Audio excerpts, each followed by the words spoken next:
no.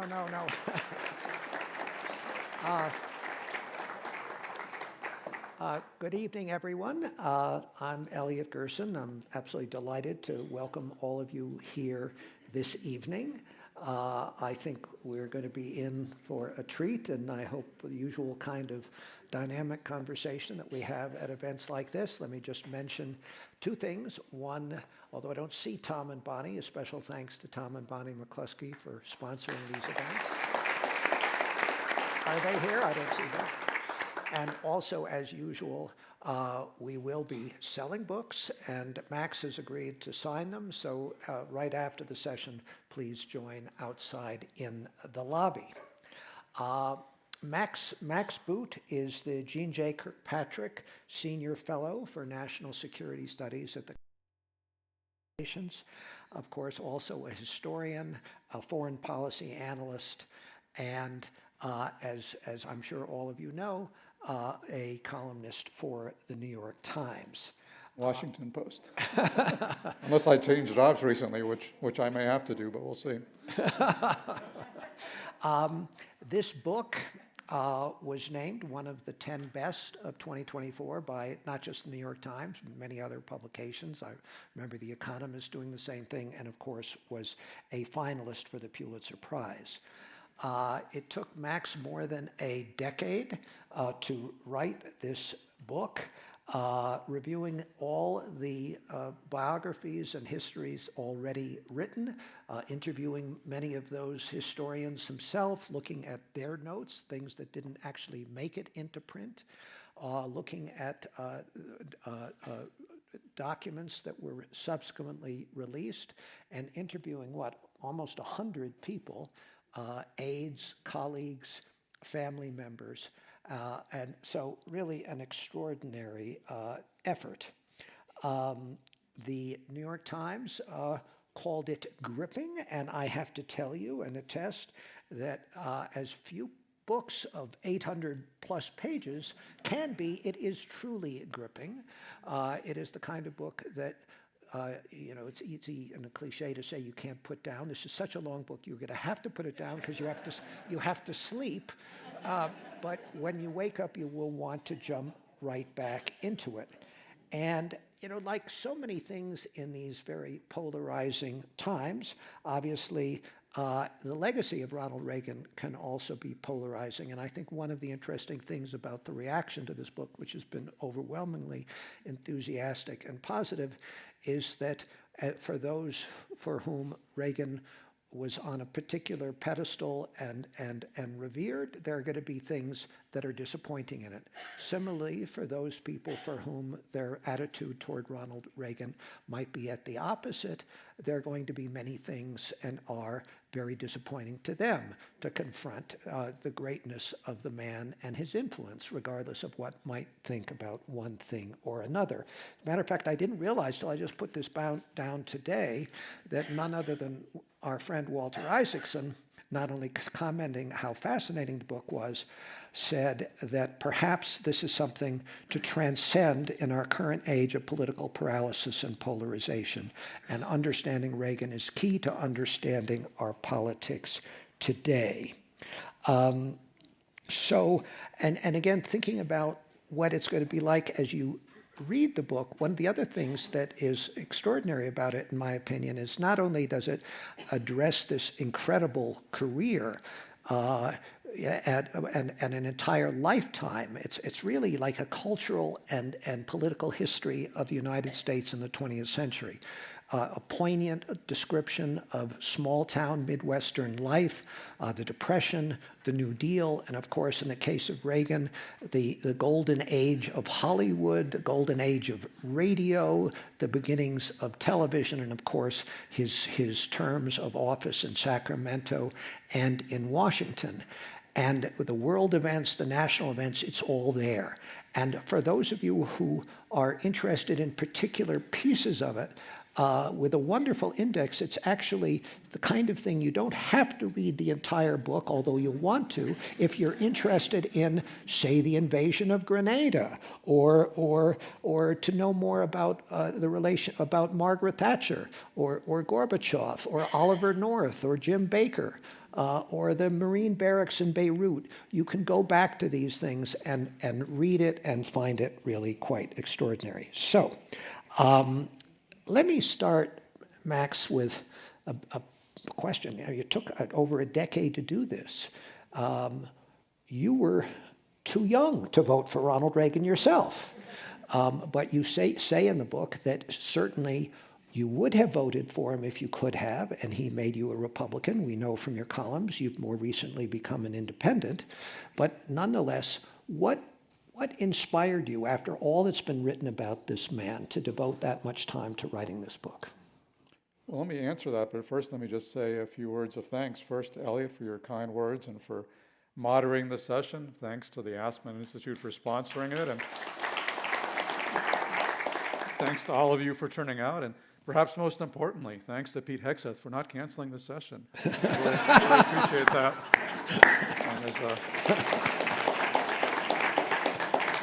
And as an evil globalist myself, it's a pleasure to be in the company of so many other evil globalists. But now to answer your question, what inspired me to write this book was really in 2013, when I was trying to figure out what I was going to do next. It occurred to me that Ronald Reagan was a very consequential president who really did not have a biography worthy of his life. And of course, there were a lot of Reagan books and a lot of very good Reagan books, many memoirs, many books about different aspects of his life, but there wasn't a single book that kind of put it all together in that kind of all-encompassing way that would show his strengths as well as his weaknesses, his accomplishments as well as his failings. And so that's what I set out to do, to write a book that was neither a hagiography nor a hit job. And part of the reason I was able to do that, I think, is because of what you just mentioned, is the fact that I became a political independent, because I'm somebody who grew up in the age of Reagan. I was a young man in the 1980s. I mean, I just barely missed the chance to vote for him. My first presidential vote was cast for George H.W. Bush in 1988. And it was really Ronald Reagan who made me a Republican, made me a conservative, inspired me as he did so many others at the time. But I don't think this book would have been as good as it turned out to be. It would have been a much worse book if I were writing it from the standpoint of a Republican or a diehard conservative or somebody who was just a Reagan fan. And so I also have to thank President Trump for convincing me to leave the Republican Party in 2016, which I think allowed me to have some distance and some objectivity about President Reagan. And there's still, many things about him that I admire and like, but I was also able to see some of his weaknesses and shortcomings as well. And so I think was able to write a more balanced account than I could have done if I'd remained kind of the youthful Reagan fan that I once was. So let's just start at the beginning, and maybe not the Irish ancestors, but take us to Dixon, Illinois. And you spend a lot of time talking about his childhood, and obviously because of the implications for it in terms of his personality, his attitudes, and the like. So what was so salient about his early life with a devout mother, a struggling father with problems with alcohol? How did that lead to the monumental man he became? Well, Ronald Reagan, like pretty much everybody, his personality was shaped by his upbringing. In his case, it was a very difficult, itinerant childhood. Although he often put a romantic gloss on it, the reality is life was very hard because his father, Jack, was a shoe salesman who kept losing one job after another because of his drinking, and his mother was this kind of saintly presence in the family. But nevertheless, the young Dutch Reagan, as he was known, had to keep moving from town to town. They never stayed in one place for very long, and that was part of the reason why he developed this very distant, aloof personality, which people think of Ronald Reagan as being a very friendly person. Describe him as really a loner. Yes, really a loner. And Stu Spencer, his longtime political consultant dating back to 1966, and one of my most interesting interview subjects for this book, and unfortunately Stu just died a few months ago, but Stu described him to me as somebody who would make a pretty good hermit. He was actually somebody who was an introvert and a loner, didn't really need other people, and part of that was I really ascribed to his childhood, where he did not stay in one town long enough to make friends, and also because he had this terrible family secret of his father's drinking that he didn't want other kids to know about. So he erected this kind of mental fence around himself, which would stay up throughout his lifetime. And one of the other salient legacies of his childhood was his aversion to conflict, which again, I think surprises people who only know Ronald Reagan from the TV screen, when he could often be famously confrontational as a president, firing the air traffic controllers in 1981 or, saying, Mr. Gorbachev, tear down this wall. But in real life, in his personal dealings, Ronald Reagan was intensely conflict averse. And that was a product, again, of that childhood where his father, Jack, would go off on these multi-day benders, often spend the family rent money in alcohol, come back, and obviously their mother, Nellie, was not very happy to see him.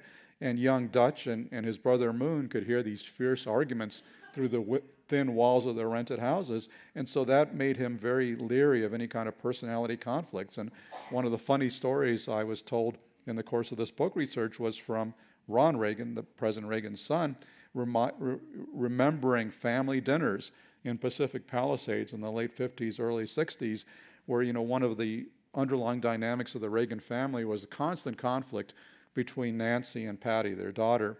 And so what often happened at the dinner table is that Patty and Nancy would be going at one another, and then Nancy would look at the other end of the table for her husband Ronnie to try to draw him into this argument on her side. And of course, Ronnie wanted no part of it. And Ron Reagan remembers his father, trying to hide behind the peas and mashed potatoes, taking big bites of his roast beef and trying to stay out of this conflict as much as he possibly could, because he had had his fill of personality conflict growing up and didn't want any more of that as an adult. And so he often didn't know what was going on with his kids, certainly was not a disciplinarian, and had some of those same problems in office where he often did not know about disciplinarian in his office. He often couldn't fire people. Well, exactly. He hated to fire people. He seldom hired or fired anybody, and he certainly almost never disciplined anybody. And so you often had, rivalries and animosities on his staff, which he seemed, oblivious to.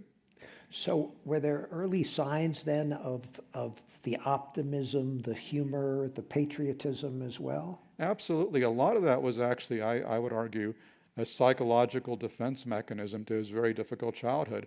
And I think one of the gifts that he inherited from his mother, who was very, very devout disciples of Christ, she had this very sunny outlook on life. In fact, I uncovered a poem that she wrote in which she wrote, "The sunny side's the only side." So she always looked, even though they had this very difficult life as a family, she always saw the best in everybody. And that was Ronald Reagan. He always saw the best in everybody. And he also, as a defense mechanism to dealing with his difficult and in many ways, I think, traumatizing childhood, he tended to put a very positive rose-colored gloss on everything. And that was kind of his superpower, the ability to see life as he wanted it to be, not as it actually was. And in some cases, that could be a weakness, but it could often help to inspire a nation and lead them towards these ideals which he held in his head. He also had some other superpowers. I mean, as he was a lifeguard, he apparently literally saved 77 people. He did, and I think there are some journalists and historians who have cast doubt on those life-saving feats, suggesting that this is like Parson Weems and George Washington, and I cannot tell a lie. But in fact, I mean, from what I could see in researching it, he really did save those 77 people. That's a genuine achievement. He became a small-town hero in Dixon, Illinois, and that was sort of his first taste of fame, and actually one of the most revealing things that I ever saw Ronald Reagan say. And he was not somebody who was given to self-revelation, but there was a wonderful quote he gave to a movie magazine in the late 1930s, and these movie fan magazines were actually a great source for Ronald Reagan, because he recalled his time as a lifeguard on the Rock River in Dixon, and said what he really liked was that, as a lifeguard, he sat on this big platform which was above the beach, and you can actually still see it in a museum in Dixon, and he liked having everybody look up to him. And I think that was very revealing of his mindset. Well, let's jump forward a little bit to his fame initially in Iowa as a sportscaster, and then his move to the big screen in Hollywood and the 30s and 40s. Obviously, such a formative period for him, and also when he moved from being a New Deal liberal to a conservative. How would you summarize the significance of that that radio and then TV and then General Electric television. I mean, he was a major figure in the early stages of each of these media. Yeah, it was really an unlikely Horatio Alger rags to riches type story, and it's fascinating to think of how different American history would have looked if in 1932, when Dutch Reagan graduated from tiny Eureka College in the midst of the Great Depression, how different our political life would have looked if he had actually gotten the job that he applied for. Because at that time, Montgomery Ward was building a new store in his hometown of Dixon, Illinois, and they were looking for a former high school or college athlete to run their sporting goods department. And of course, Dutch Reagan was a letterman in football and a great swimmer, and so he applied for the job, and sadly, he did not get it. But the guy who did get it was still there in the 1970s when Ronald Reagan came through town running for president.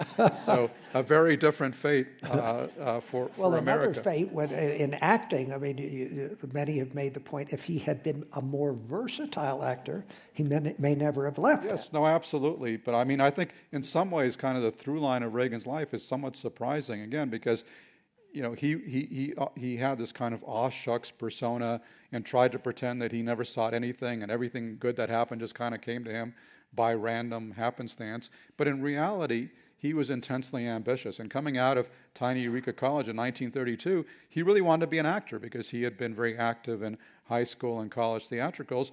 But he looked around and very quickly realized there were no movie studios in the Midwest.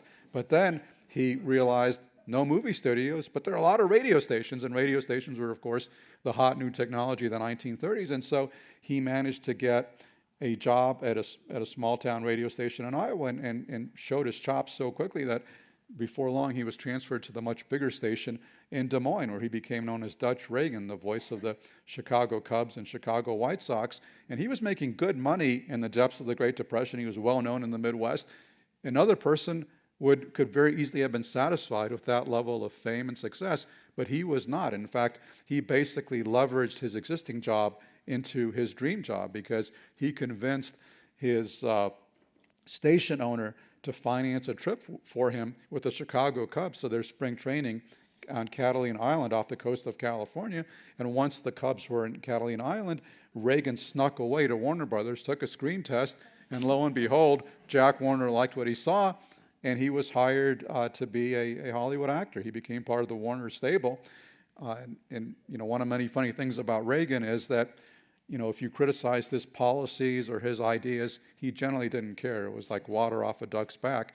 But if you criticized his movie career, he often took umbrage. He did not like jokes about Bedtime for Bonzo and all this other stuff. He did not like being called a B-movie actor because, okay, sure, he started off as a B-movie actor, as almost everybody did in those days, but he actually ascended pretty quickly. He was a real star. By 1941, he was earning equal billing with Errol Flynn, who was one of the biggest stars in the Warner Brothers stable. His career was really taking off until World War II came along, and he wound up going into the Army Air Force, never saw combat, really never moved more than a mile or two away because he was basically making propaganda and training films in Culver City. You say there was no American president who's been shown in pictures wearing military uniforms more than Ronald Reagan, other than Dwight Eisenhower. Right, exactly. Reality. And I mean, he was a big movie star. I mean, imagine if George Clooney joined the Army today, there would be a lot of pictures of George Clooney. Or a more historically accurate example would be, Elvis Presley in the 1950s. So yes, the movie fan magazines, the ones I mentioned, they had a field day with Ronald Reagan going into uniform, and they actually wrote about him as if he were going off to the front. So the impression was a little misleading. His front was like a mile away from home in Culver City. But even though he didn't go into combat and never even came close to it, the war nevertheless derailed his movie career because while he was making training movies, there were new stars coming along like John Wayne or Gregory Peck or others. So by the time Captain Ronald Reagan was demobilized in September of 1945, his movie career was in the doldrums, which, by the way, also led to massive problems in his marriage because at that time he was married to Jane Wyman, and they had started off at roughly equal levels. And Ronald Reagan was actually probably a somewhat bigger star than Jane Wyman before the war. But then after the war, Jane Wyman's career took off. She became this celebrated Oscar-winning actress, whereas her husband's career was basically in Nowheresville. And so, instead of focusing on movies, which was her interest, he started focusing more on trade union politics and on actual U.S. politics. And that kind of became his obsession in the late 1940s. And, he had a front row seat to the McCarthy era. He testified before the House Un-American Affairs Committee. He was an FBI informant. He was involved in battles over communism in Hollywood. And this was part of his ideological transformation because, as you mentioned, he was somebody who started off as a New Deal Democrat. He voted for Franklin Delano Roosevelt 4 times. He idolized FDR. His father's career was saved by the New Deal. So he was a very passionate New Dealer, as he put it. But he started to move to the right. Well, initially, I would say he started to move to the right during World War II, where as a highly paid movie star, he did not appreciate having to pay 90% wartime taxes. But then the battles over communism in Hollywood further moved him to the right because he became convinced there was a Made in the Kremlin plot to take over the movie industry. And based on my reading of the archives and the historical materials, this was vastly exaggerated. But this was believed by J. Edgar Hoover and a lot of other people at the time. So he was convinced that he was standing up to this communist onslaught. And so that made him a very hardline anti-communist. And then the rest of his political transformation was really complete in the 1950s when his movie career went completely kaput. And he wound up having to make a living on the small screen, which at the time was looked down upon in Hollywood. But he got a job as the host of General Electric Theater on CBS on Sunday nights. He became, by the way, one of only 2 individuals to ever host a national TV show before becoming president of the United States. And so he became, we may come back to that. Yeah. Make of that what you will. But he became, he attained a new level of celebrity being beamed into people's living rooms. But that was also part of his ideological transformation because General Electric in those days was a very conservative company. They viewed promulgating free market ideology as a kind of inoculation against union troubles. And so they made sure that all their executives and spokesmen and so forth read all this right-wing material. And so in those days, Ronald Reagan was afraid to fly, and he would take the train from LA to New York, long train ride, a lot of time to read, and he would be reading National Review, Reader's Digest, von Mises, Hayek, a lot of canonical right-wing sources. And then he was not only reading this stuff, he was going out and giving speeches, and often on the issues of the day, not just on the glories of GE. And so he was, imbibing this ideology, and at the same time he was spitting it out in his speeches. And that was what really completed his ideological transformation. So somebody who in the 1930s had been this very idealistic New Deal Democrat had become a very hardcore right-wing Republican by the early 1960s. Let's go back to family. You mentioned the marriage to Jane Wyman. We talked about his childhood, but now his own family as a husband and a father and its significance. When that marriage ended, I think there were Hollywood headlines, "Perfect marriage ends." Right. And then, of course, there's Nancy. And Nancy plays a fundamental role, obviously, in the book because she made a huge role in his life and career. Indeed, you quote, I think, any number of people who said that it were not for Nancy, he never would have been elected to anything. That's exactly right. And there's a lot going on there, but part of what was going on was that Jane Wyman was primarily devoted to her movie career, whereas Nancy Davis was not. She was also an actress, but she was frankly not as good an actress as Jane Wyman, and she wasn't really devoted to staying in the movie business. She really wanted a husband and a family, and so she found that when she met Ronald Reagan. Actually, interestingly, both Jane Wyman and Nancy Davis had to undertake pretty arduous multi-year campaigns to convince Ronald Reagan to marry them because he was pretty passive in his personal affairs, so they had to kind of win him over. But Nancy Davis did, and in part, there's a connection there to the fact that she got pregnant with Patty before they were married, and Patty's theory is that she may have gotten pregnant deliberately, but there's no way to know that. But in any case, they got married, and it became this famously happy, wonderful marriage. I mean, you can, at the Reagan Library in Simi Valley, California, you can read all these letters and holiday cards, greeting cards that Ronald Reagan wrote to Nancy Reagan over the course of many decades, very moving about how much he loved her and she loved him as well. But it was more than just, I mean, I think the importance of the union was more than just the kind of the emotional satisfaction it gave to both of them. I think Nancy, as you were alluding to, I think, you know, Nancy Reagan was a key player in his political rise, in part because her personality was so different from her husband's. Ronald Reagan, as I was mentioning, was very good-natured, you know, tended to see the best of everybody, almost Pollyannish, inveterate optimist, whereas Nancy Reagan was just the opposite. She tended to be jittery, suspicious. She assumed that people had it out for him unless proven otherwise. And so she was the one who was actually able to hire and fire on his behalf in a way that he was not able to do. As one of their aides said, she was kind of the head of HR for Reagan Inc. And she wound up paying a price for that because one of the people she basically fired or got him to fire was Don Regan, the White House chief of staff, who was responsible for the worst scandal of the Reagan presidency, the Iran-Contra affair. He needed to go, and finally Nancy Reagan convinced her husband to get rid of him. And the way she did this was by mentioning that, you know, forget all this Iran-Contra stuff.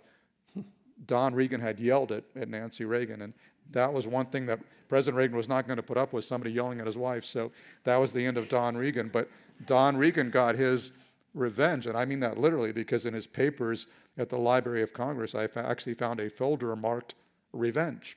And his revenge was to write a book during the Reagan presidency, a memoir that revealed the deepest, darkest secret of the Reagan White House, which was Nancy Reagan's reliance on an astrologer, Joan Quigley of San Francisco, to help chart her husband's movements. And so she became a laughingstock. She was humiliated and embarrassed, became a butt of late-night comedians, but that was kind of the price she paid for doing the hard but necessary thing of getting rid of Don Regan, who was a disastrous chief of staff.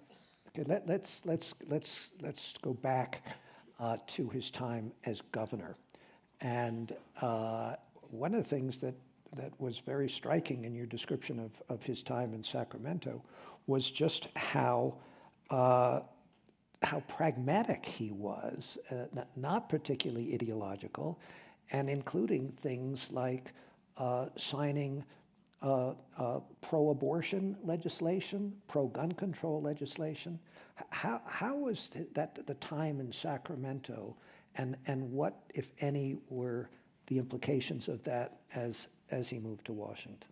I think it's safe to say that his governorship of California, and he was elected in 1966, was a big surprise both for fans and detractors, because he wasn't who a lot of people assumed he was, because by the time he was elected in 1966, Ronald Reagan was seen by many people as a right-wing kook. He really came to political prominence backing Barry Goldwater in 1964. He opposed civil rights legislation. He echoed many of the claims of the John Birch Society about how the Democratic Party was leading America to communism. So a lot of people thought, wow, we're electing some right-wing radical as governor of California. And he very quickly upended those expectations by doing some of the things you mentioned. For example, signing the most liberal abortion law in the country, signing a tough gun control bill, and making deals with Jesse Unruh, the very powerful Democratic Speaker of the California Assembly. Reagan, rebated some taxes, but he also raised taxes. He raised spending. He excoriated my alma mater, the University of California, as a den of beatniks and hippies, but nevertheless, he raised state funding for higher education by 145%. And one of the fascinating interviews I had for this book was with Jerry Brown. I was just being reminded of that because I saw his wife a few weeks ago at another conference, and I asked Jerry Brown, what did you think of Ronald Reagan's record as governor? And remember, Jerry Brown was the son of Pat Brown, the guy that Reagan beat by 1 million votes in 1966. And Jerry Brown was the man who succeeded Ronald Reagan as governor in 1975. So you would expect that Jerry Brown would not be a big fan of Ronald Reagan. But what he told me surprised me. Jerry Brown said Ronald Reagan was a pretty good governor. And I don't think that's what, very few people when Reagan was elected in 1966 would have expected that a prominent Democrat would be praising his performance. But he actually turned out to be a pretty pragmatic, centrist, middle-of-the-road problem solver as governor. So let's change from more of a chronological look to some more thematic ones as he gets in the White House. And let's start with the one we were just talking about, this pragmatism versus ideology. I mean, obviously, a big part of his contributions, his career, his influence dealt with the Soviet Union. And he firmly, it seemed, believed in the fundamental evil of the Soviet Union, yet he befriended Gorbachev really quite genuinely, and in many respects acted quite pragmatically. So how do you see this tension between pragmatism and ideological conviction? That's a constant theme of Ronald Reagan's life, but I think the end of the Cold War is a great example of how he was able to prioritize pragmatism over ideology. And there's a lot of mythology about the end of the Cold War. There's this myth that Ronald Reagan defeated the evil empire. He spent the Soviet Union into bankruptcy. He made them run up the white flag. And you can see a version of that legend in this movie Reagan, this biopic, which came out last year. But that's one of the reasons I call this book Reagan, His Life and Legend, because I try to dig beneath the surface, and I don't think that the reality lives up to the legend, because in fact, although Ronald Reagan did pursue a very confrontational policy with the Soviet Union during his first term in office, which included calling out the evil empire, funding the Afghan Mujahideen, which Carter had started and Reagan escalated, launching the Star Wars program, increasing defense spending. But the reality is none of that brought the Soviets to their knees. And in fact, but Ronald Reagan also, he wasn't just somebody who was a hardliner. He was also somebody who dreamed of abolishing nuclear weapons, and he wanted to not only confront the Soviets, but also to negotiate with them. But he was very frustrated in his first term because, as he said, I wanted to meet a Soviet leader, but they kept dying on me. And so it was one senior citizen after another until 1985, when finally the Soviet Union got this new and energetic leader in Mikhail Gorbachev, who was in many ways a black swan. He was somebody who rose to the top of this dictatorial system, but lost faith in the dictatorship and wanted to transform it, which he set out to do with his policies of glasnost and perestroika. And so in many ways, Ronald Reagan was very lucky to have Gorbachev to deal with, because if somebody like Vladimir Putin had become, whoa. Pete Hegseth is out there. Okay, thank you, Pete. If somebody like Vladimir Putin had become, leader of the Soviet Union in 1985, it's quite possible that the Berlin Wall would still stand, the Soviet Union would still exist, as in fact other communist dictatorships like China and Cuba and Vietnam and others, that they also continue to exist. But Gorbachev was a different kind of communist leader, and it was very much to Reagan's credit that he was able to recognize that, because a lot of folks did not, including the very hardline Defense Secretary Cap Weinberger, who kept insisting that Gorbachev was pulling the wool over our eyes. But Ronald Reagan listened to his friend Margaret Thatcher, who told him that Gorbachev was somebody he could do business with. And one of the turning points of the Cold War, maybe the turning point, in fact, was the Geneva summit in the fall of 1985, when Gorbachev met Reagan for the first time. And as Gorbachev later told it, they both came in with these stereotypes, where Reagan thought of Gorbachev as the world's #1 communist, Gorbachev thought of Reagan as the world's #1 capitalist. But in a couple of days together, often sitting just like this and talking, they were able to establish this invaluable human connection, and to understand that they actually had a lot in common, that both men wanted peace. They abhorred the dangers of nuclear war. They wanted to bring the Cold War to a peaceful conclusion. And Ronald Reagan was thereby able to basically discard a lifetime of anti-communist rhetoric going back to the 1940s, and to forge this friendship with the world's leading communists that made it possible to peaceably end the Cold War. That was a monumental achievement. It's quite different from the achievement that Reagan is often credited with by his supporters of defeating and bankrupting the Soviet Union, but in many ways it's a more impressive achievement because it runs counter to his a priori ideology. Let's talk about his executive style, and you've alluded to a little bit already, and some of the roots in his childhood and his being a loner. It's quite clear from your book and from what most of us observed that he reveled in being head of state in the ceremonial aspects, but the details of executive management were not really what he seemed to enjoy. And he relied on his aides, or as he called them, his fellas. And he once, how you were quoting here, saying, I have 3 guys who run most things for me. And so just tell us how that worked. And you already alluded to the fact that that reliance got him in trouble. Some of the biggest problems he had was because he relied on those people. So what about that executive style management, and then how he also had the big picture and was so effective in communicating those kinds of messages? What I like to say about Reagan was that he was a great leader, but a poor manager. He was somebody who inspired the nation. He was a peerless communicator, the great communicator. And it wasn't just a question of reading speeches written by speechwriters. As Stu Spencer told me, Ronald Reagan was the best speech writer that he ever met. He was actually very good at crafting his own message. And that, as you would expect from somebody who came from Hollywood, from radio, from speaking on behalf of GE, he really viewed the bully pulpit as being the essence of the presidency, and in some ways it was.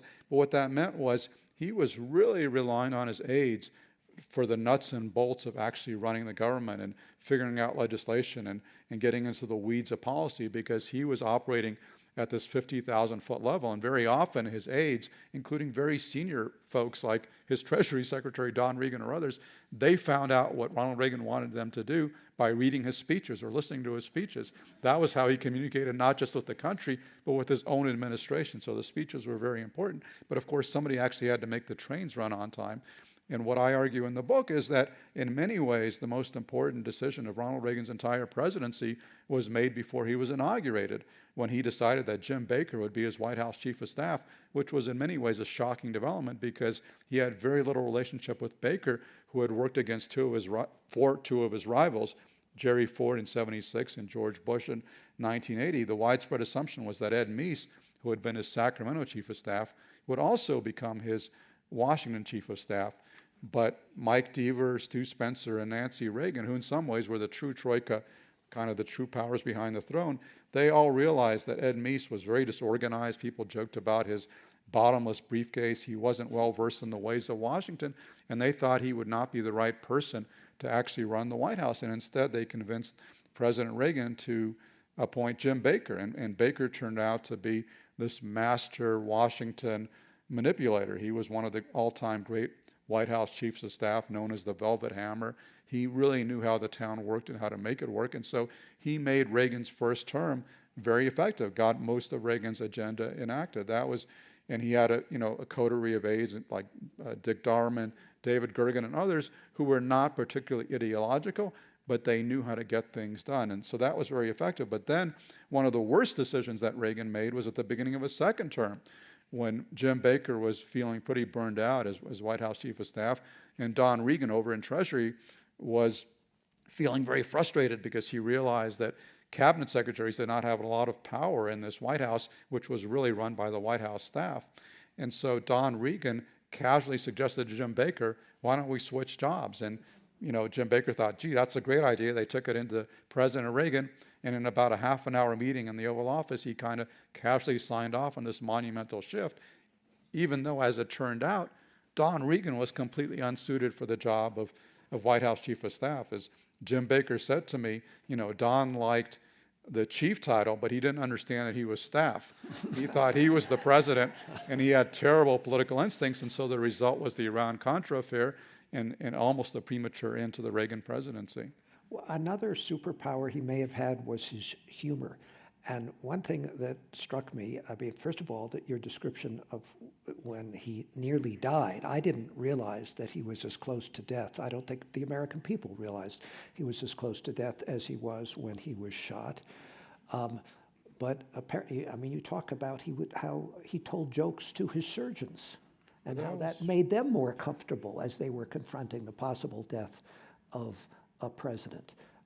Just tell us a little bit about and also another incident that struck me after he'd been shot, related to his kindness, and how, and there are many parts of the book where you describe how people would write hard luck stories to him about him, and he would write back and occasionally write a check and send them to him. And in the hospital, he felt sorry for the nurses when there was a mess in his bathroom, and he got down on his hands and knees when he was almost dying to clean up the bathroom for them. Yes. No, he was in many ways a very kind and thoughtful person. But I think the shooting in 1981 is very significant for a variety of reasons. I call that, the chapter on that subject, his finest hour, because remember, as I mentioned before, Ronald Reagan spent all of World War II in a Hollywood backlot. He never came close to seeing any action, despite all those photos of himself in uniform. But he actually did something incredibly heroic in 1981 when he was shot by John Hinckley and came much closer to dying than people realized at the time, in part because the White House staff concealed his true condition from the American people. But even as he was bleeding out in the hospital, he was able to crack wise. And when Nancy rushed in to see him in the emergency room, and she was horrified by his condition, and he told her, honey, I forgot to duck, quoting a line from Jack Dempsey in the 1920s. And then a few minutes later, when he was about to go into surgery, he looked around at the doctors and said, I hope you're all Republicans. So, showing that kind of presence of mind, that kind of coolness under fire, that's a pretty good definition of heroism. And so when Lynn Nofsinger, who was then the White House communications director, shared some of those anecdotes with the press, it sent Ronald Reagan's popularity soaring. That was truly an impressive display of heroism and courage. And that was, by the way, what helped to pass Reaganomics, helped to pass his first term tax and spending plans, whose fate was very much in doubt in a Democratic-dominated House before Ronald Reagan was shot. But his shooting and the way he survived and the aplomb he showed under fire sent his popularity ratings skyrocketing. And it really, I think, cemented a bond with the American people that was never really broken after that. We're going to turn things to the audience in just a minute. Just a couple of other things. And you've made reference to speeches, his own speech writing, and he had so many great lines, and that were so significant in his electoral success. I am paying for this microphone. There you go again with Right. Jimmy Carter, even though apparently Jimmy Carter was right on the facts, but it didn't matter. That was just a great line. And of course, things like, government is not the solution to the problems. It is the problem. And I also didn't appreciate, he used "Make America Great Again." Many of these lines, did he come up with? Some were obviously ad-lib. Did he have a great speechwriter as well, or how did that develop? Again, some of those were the product of the speechwriters, but a lot of them were ad-libbed. And as I mentioned, Stu Spencer called Reagan the greatest speechwriter, not just the greatest speech giver, but the greatest speechwriter he'd ever seen. And he was, very quick on his feet. I mean, this is kind of tragic to look back on it because, of course, after leaving office, he was diagnosed with Alzheimer's. And even when he was in office, a lot of people had doubts about his intelligence. Clark Clifford called him an amiable dunce and so forth. But in fact, he was actually very witty. He was one of the great masters of humor in the American presidency, and he was able to deploy that humor very effectively in an ad-lib situation. Like, he won debate after presidential debate with his humor. And again, as you mentioned, the line to Jimmy Carter in 1980, "There you go again," or the line to Fritz Mondale in 1984 in their second debate after Reagan did very poorly in the first debate and often seemed lost and out of it, and then a lot of people wondering whether he was too old to be president. And he came back in his second debate and said, he assured Mr. Mondale that he will not exploit for political purposes his opponent's youth and inexperience. Yeah, right. So he was able to put the age issue to rest right there. And even though sometimes, the use of the humor was somewhat misleading, as you mentioned, in the 1980 debate where he told Jimmy Carter, "There you go again." This was after Jimmy Carter accused him of having opposed Medicare, which was absolutely true. He had opposed Medicare. In fact, he had said that universal medical insurance for seniors would be the road to totalitarianism in America, would lead to the loss of freedom in America. He had opposed it, and Carter, had nailed him on the facts. But it didn't matter because it was such a great line that it brought down the House and basically knocked Carter out. Just one last question, and I said we'd probably get to this a little bit, and we'll open it up, and that is that it is remarkable the number of people who will say when they see certain things or developments with President Trump, that they say, well, Ronald Reagan would be turning in his grave over and over again. Similarly, there are many people who think that many of the things we see now were originally sown by Ronald Reagan. Can both of those things be true? How do you deal with that sort of metaphor or two metaphors that we confront? Well, I think there's an element of truth in both. I think the reality is complicated. And what I argue in the book is that I think that there were more differences than similarities between Ronald Reagan and Donald Trump. But there are certain continuities, there are certain through lines, so you can understand how the Republican Party got from one to the other. I mean, of course, the differences are very obvious and salient, having to do in part with personality. Reagan was a consummate gentleman, would never dream of engaging in name-calling or, denouncing his opponents in scatological terms. He was somebody who believed in He work. wouldn't even swear if there was a woman in there. Yes, he would not use. Yes, he would not say hell or damn if a woman was present. This was part of his, early 20th century Midwestern small town outlook, which he retained charmingly throughout his life. He was also somebody who was very optimistic, did not engage in the kind of doomsaying that is kind of President Trump's America trademark. wasn't carnage, it was still Yeah. borrowing from John Yeah. Winthrop, the city on a hill. Right, it's a shining city on a hill versus American carnage, and Ronald Reagan had this very intense devotion to and belief in America.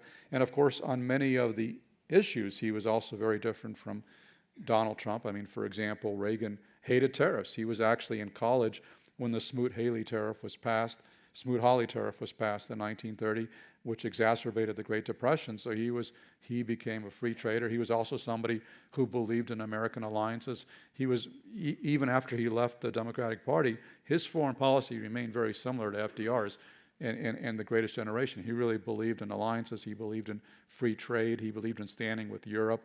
You can read his June 6, 1984, Boys of Pointe-du-Hoc speech, which was an incredibly moving tribute, not only to the American veterans who stormed the cliffs, but also to the sanctity of the transatlantic alliance. Of course, he was somebody who believed in standing up to Russian aggression. So a lot of differences, but you can still see some similarities and through lines, including that, Ronald Reagan really converted the Republican Party to tax cuts. And of course, they're still pursuing tax cuts. He was somebody who also believed in appointing conservative judges, and that project has finally paid dividends for many in the Republican Party many decades later, with Roe v. Wade getting overturned.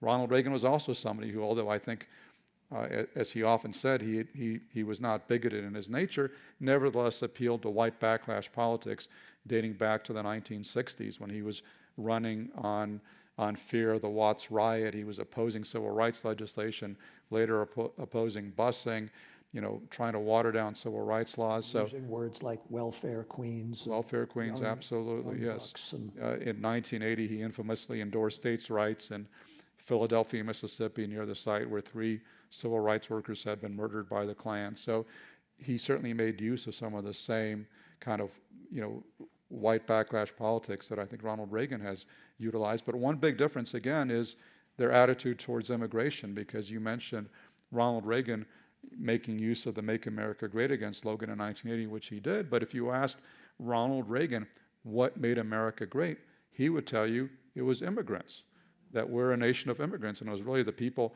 coming from all over the world, including Ronald Reagan's own ancestors from Ireland and England. And he supported statehood for Puerto Rico, I think. He did, yeah. So, all right, we want to move to the audience, and I'm sure there are lots and lots of questions. We have microphones. We have a very eager woman here, please. And if so we have time for lots of questions. So please, if you can just be as brief as possible. Thank you. So I was a Reagan fan. I met him when I was 17, voted for him the first time when I was 18. But recently, I saw a documentary that kind of educated me about the impact he had on the rise of Christian nationalism. And I wonder if you could speak to that, if you address that in your book, if that's a legacy, or a legend or a fact. Well, Ronald Reagan certainly took advantage of the rise of the Christian right, Jerry Falwell and all those other leaders in the late 70s, early 80s, and he certainly made common cause with them, and that was part of his formula for electoral success in 1980 and 84. But he was not somebody who really harped on social issues. I mean, it was kind of interesting that he promised to appoint a woman as a Supreme Court justice and chose Sandra Day O'Connor, even though a lot of people on the right thought that she was weak on the subject of abortion, i.e. that she was pro-choice. He never once asked her about that. That wasn't really first and foremost on his mind. He addressed the national pro-life lobby in Washington, but only by telephone. He never showed up in person. He never made it an issue. And it was interesting. I was talking to a Reagan aide who had a conversation with him walking out to Marine One, I think it was in '87, asking him, Mr. President, you claim to be so opposed to abortion. You say abortion is murder. So why don't you do more about it? Why don't you make this a bigger issue in your administration? And his reply was, well, politics is the art of the possible. You have to do what you can possibly achieve politically. And he just didn't see rolling back abortion as being that had a realistic chance of being achieved. He didn't make it a priority. His priorities were cutting taxes, raising defense spending, dealing with the Soviet Union. And so he didn't, although he was very devout and very religious, he did not wear his religion on his sleeve, and he did not make social issues a centerpiece of his administration. I think I saw a hand there. If we can give a microphone, please. Thank you. Yeah, thank you. I was going to ask about him famously turning the South Republican, but I think you just sort of answered the question. I'll ask another question then, which is, what do you make of the end of his political career that people have called the what the president meant to say phase? If you watched Saturday Night Live, you'd see the way he was portrayed nationally. What was the reality of the end of his career and his mental capacity and his ability to compos mentis and all that sort of stuff? Well, the reality was he was aging. At the time, he was the oldest president ever, although obviously his record has since been broken. And so there were a lot of doubts about his mental acuity. And I think, those doubts increased after his presidency when he was diagnosed with Alzheimer's disease in 1994. And a lot of people wondered, did he have Alzheimer's when he was in office? And that was something I looked into very closely. I talked to one of the physicians at the Mayo Clinic who treated him, and basically my conclusion was there was no evidence that he had Alzheimer's in office. And if you look at his diary, for example, he was still writing that in his very clear hand from the beginning of his presidency until the end. But there's no doubt he was slowing down as he was getting later into his 70s.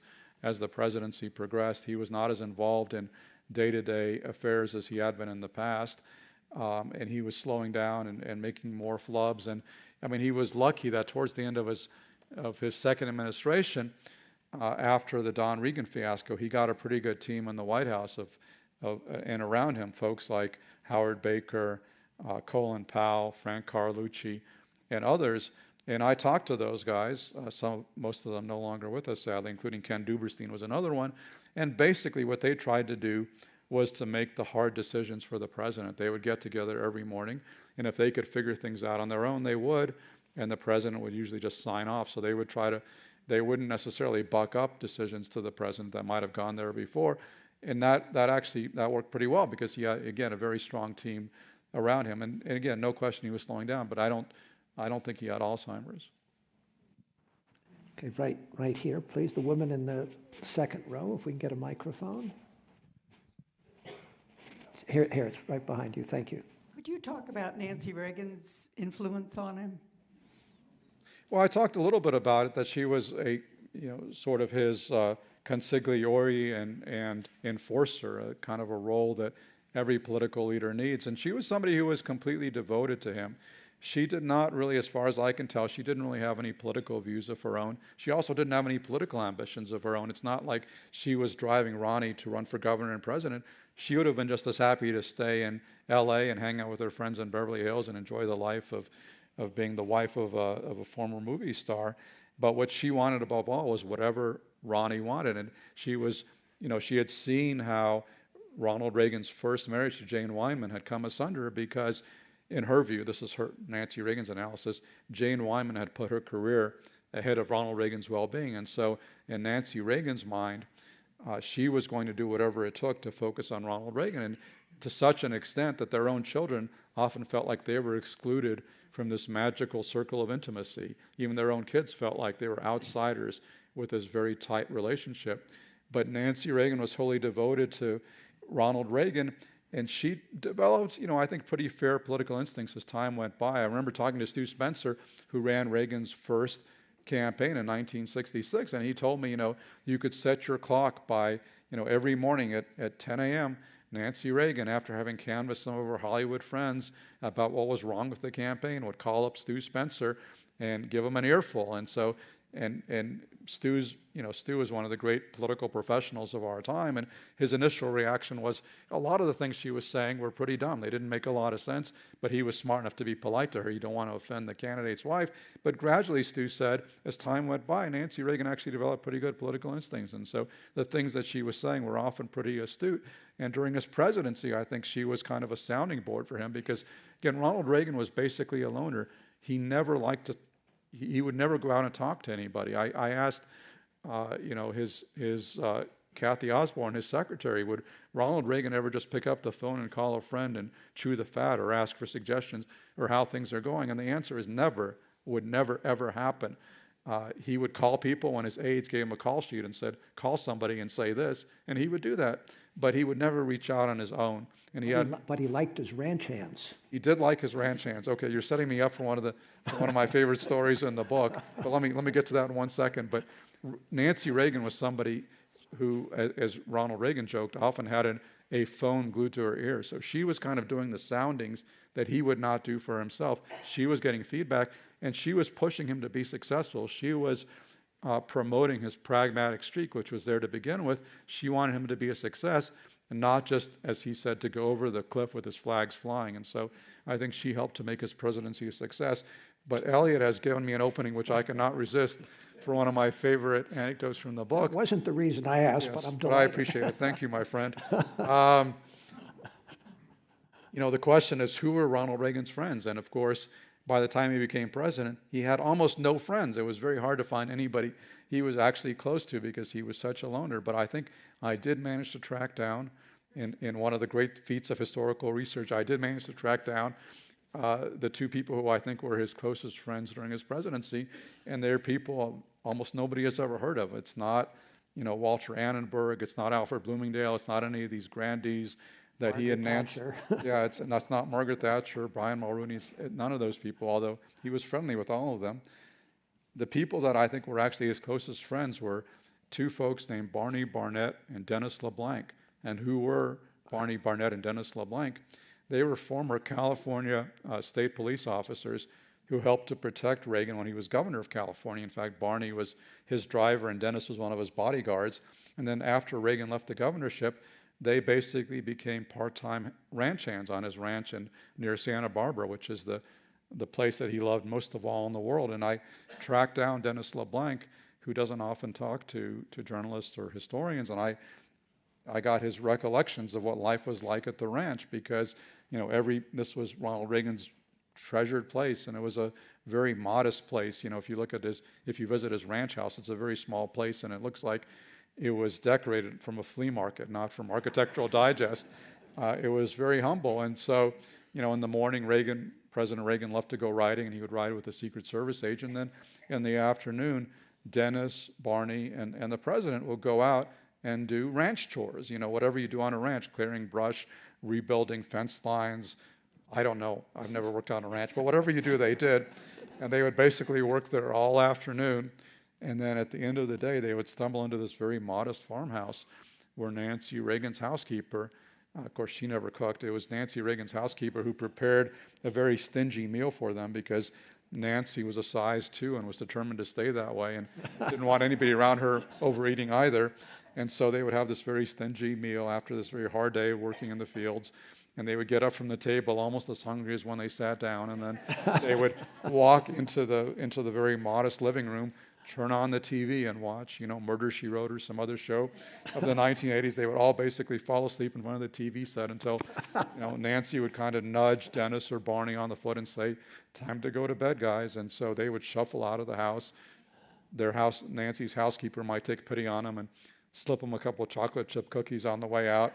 And Dennis and Barney would go off to their trailer to sleep. And then the President and First Lady would go off to their very humble bedroom a few paces away.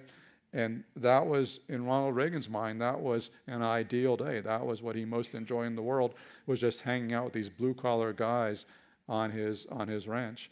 And so that was, in many ways, it's actually kind of a charming and winning personality, but kind of different from his public image as somebody who was so often depicted in white tie and tails and hanging out at the Annenbergs for their famous New Year's Eve parties and all this other stuff. But that was really Nancy Reagan's, to get back to your question.